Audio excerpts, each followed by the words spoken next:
Hürmetlik vatandaş yukarı leksiyona devamı. Bugün Cisdağ işkemen 20. yıl 12. ayının 26. günü. Devamında. Demek şartnamenin evvelki şartnamenin toluk isminde. Cumhuriyet Halk Cumhuriyeti bilen Sovyet Sosyalistik Cumhuriyetler İttifakı'nın dostluk, ittifaklaşlık alaydı şartnamesi dep atıldı. Stalin bilen mavzudun o'ttirishida imzolangan alaydı kelishim. Bu yerda qisqartildi mi? Alaydı kelishim. Bizning Jungo Sovet dostluk, ittifaklaşlık, hamkorlik shartnomasini tushunishimizdan ochqichidir. Endi alaydı kelishim ikkinchi bir shartnoma. Aş yuqorqisining mazmunlarini ochadi va uni tushunishimizdan ochqichidir.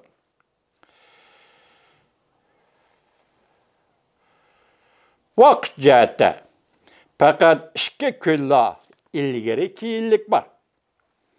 Bu kelişimnin məzmunu nəhayət zor əməli məsələlərə verib çetilidir. Şundaq deyişki boladı ki, Jungo Sovet dostluq, ittifaqdaşlıq, həmkarlıq şərtnaməsi fəqət teximi 100 xətir qilish şəklində təşqiri dünyaga jakarlaydigan, adam aldaydigan, dünyani aldaydigan niqabdır.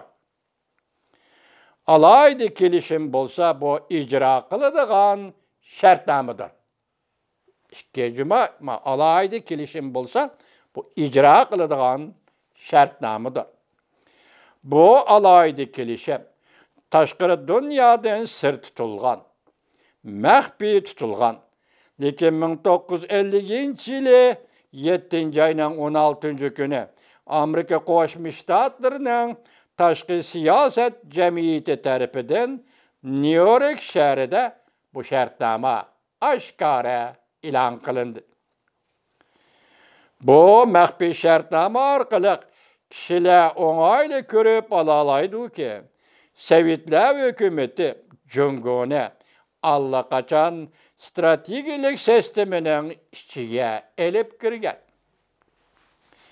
Ve kan baylığı elip kirgen hem de devletinin siyaset, harbi işler, iktisat, soda, sanaat ve kan baylığı, baylık menbeleri katarlık bir katar sahalar boyunca Jungoni bütünlüğü tizgillep Jungo halkını Sovetlerinin Asya kıtasını tizgilleş hem de Bütkül dünyanın komünizm hareketinde avantgard güçke, başlamçı güçke aylandırıp kurbanlık mal boyunga aylandırgan. Jungoni, mana bu yerde uran meselesi, neft meselesi emas. En asaslı siyaset meselesi mana bu Jungoni, Stalin yoki şu vaqtki Sovetlar mushu o'ringa tushirib qo'ygan. Kurbanlık malga boyunga aylandırgan. Alaydı kelişim. İmzalanğanda imzalaşqı Jungo tarafdan riyasetçilik qılğanlar. Mavzudan başçılığı da Zhou Enlai toluq huquqluq vakil bulup alaydı kelişimge imza qoydu. Sovetlar İttifaqı tarafdan alaydı kelişimge imza qoyuşqa riyasetçilik qılğanlar, qatnaşqanlar. Stalin başçılığı da Andrei Vishiniski vekil bulup alaydı kelişimge imza koydu. Kelişimnin tüvendeki mezmunları dikkat qilishga arziydi.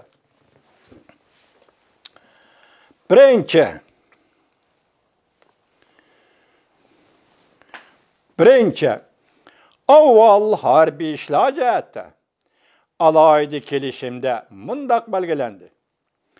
Cumhuriyet Halk Cumhuriyeti hükümeti Sovet Sosyalistik Cumhuriyetler İttifakı'nın Jungo'nun devlet chegarasi ichida yoki devlet tevalikida askar turg'izib dunyo tinchligini qo'g'dishiga qo'shildi. Cumhuriyet Halk Cumhuriyeti avval Sharqi Shimolni Sovetlarga ayirib beridi.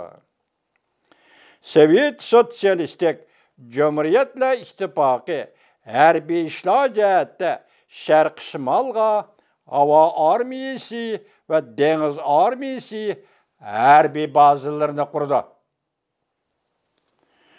Jungo Xalq Ozodlik armiyasini xalqaroda Qizil armiya qilib o'zgartib, Sovet Qizil armiyasining oliy qo'mondoni bu armiyani bevosita boshqardi, qo'mondonlik qildi. Bu Jungoning harbiy kuchlarini butunlay tizginlash deganlikdir. Bo'libmi muhim deb ko'rsatadigan bir taraf shuki, Sovetlar ittifoqi bu alohida kelishimda yana Jungo Kompartiyasi mas'ul bo'lib, Jungodan 10 million ishchi tashkillab, bu ishchilar Sovetlar ittifoqiga yordamlashib, Jungo Sovet harbiy ishlar aslahalarini o'rtaq qurib chiqish. Bu orqali Jahongir davlatlarining tajovuzchilik harakatlariga taqobil turishni talab qildi. Harbiy qismning sonini 4 millionga ko'paytirish, Jahongirlarning tajovuz qilish harakatlariga taqobil turishga tayyorlik qilish talab qilindi. Koreya urushida Jungo Chavshanga 1 million kishilik fidoilar qo'shini avatib, Sovetlarning dunyo zo'rvan bo'lishida zambirak yemi qilib berdi. Bu mushu alohida kelishimning ta'siriga uchraganlikdan iborat paketga sal qarashga bo'lmaydi.